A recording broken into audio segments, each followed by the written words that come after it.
ఎందుకు ఇంత పెద్ద ఎకోసిస్టమ్ను నిర్మిస్తోంది? దీని వెనుక ఉన్నది ఒకటే ప్రధాన లక్ష్యం: $ITLG మరియు $ITL టోకెన్లకు నిజమైన వినియోగ విలువను కల్పించడం.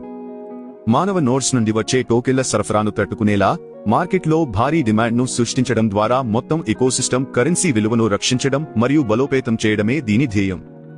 ఇందులో ఉన్న ప్రధానాంశాలు: ఇంటర్లింక్ ఎకోసిస్టమ్ కోర్ టోకెన్ గా, interlink ID, interlink app, interlink SDK, interlink human node మరియు ఇంటర్లింక్ వీసా కార్డులలో ఇది ప్రధాన టోకెన్ గా పనిచేస్తుంది. ITLX DFE ఎకోసిస్టమ్ DFE ప్లాట్ఫామ్లో ఇది ముఖ్యమైన టోకెన్ గా ఉంటుంది. Layer 1 blockchain gas fee. Interlink చైన్లో లావాదేవీల కోసం గ్యాస్ ఫీజుగా దీనిని ఉపయోగిస్తారు. ట్రెజరీ కంపెనీల రిజర్వ్ అసెట్ గా, వందలాది ట్రెజరీ కంపెనీలకు ఇది రిజర్వ్ ఆస్తిగా మారుతుంది.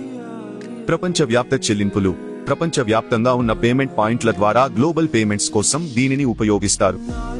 ఇది నేరుగా టోకెన్ హోల్డర్లకు మద్దతునిస్తుంది, మార్కెట్ లోతును పెంచుతుంది మరియు నిజమైన కొనుగోలు ఒత్తిడిని సృష్టిస్తుంది. ఇది టోకెన్లను మైనింగ్ చేస్తూ సేకరిస్తున్న వినియోగదారులకు ఎంతో ప్రయోజనకరం.